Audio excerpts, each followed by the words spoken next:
we move to David Lee and the 1923 GS Spider. David, thanks ever so much for giving us some time here. Great pleasure. I don't even know where to start. It just looks sensational. Take us through, what is it? Okay. How does it work?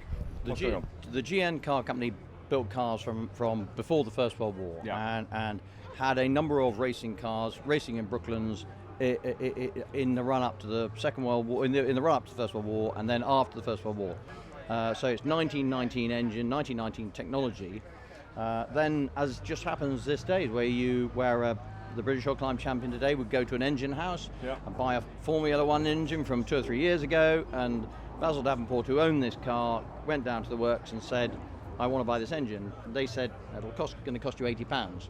So he bought the engine, took it back to Macclesfield, put it in the car, and just went out and immediately started winning everywhere. And it revs up to 5,000 revs. And he, although Archie Fraser and I said, just take it to 3, he found it would rev up to 5.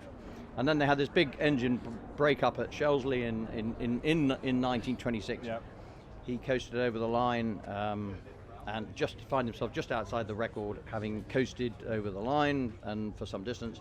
They went back to Macclesfield, rebuilt the bottom end so that it was bulletproof, and he came back and smashed the record in the spring of 1926, and went on doing that right through until 1930. And I knew Basil Davenport as a small boy, so I was 16, and when he was already in his 70s, and he used to send me little projects to work on the car at school. And although the car went to a great friend of his when he died, I was lucky enough to the family, Anne Blackham, who's Basil's daughter, very much had it in mind that I ought to be allowed a chance to buy the car.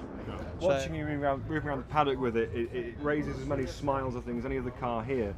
And of course, the central feature must be this. Now, I recognise that as being a V-twin motor with exposed valve gear, with this wonderful arrangement of tensioners here at the back. Yes, they are.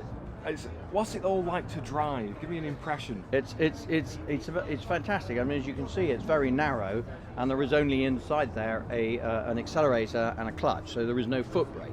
So all the you say there's no foot brake? No, all the retardation is done using the handbrake lever, and that's how it got its spidery name. And so it's very narrow in there, and but yes, it does. Everyone sort of likes the car. It handles fantastically, and you can hang the tail out. It's got a solid back axle, and you can just apply as much opposite lock as you want, and so we do a little bit more to entertain the crowds at places like this. It's one of my favourites. Thank you very much, David. Pleasure. Go well. All right. Thank you.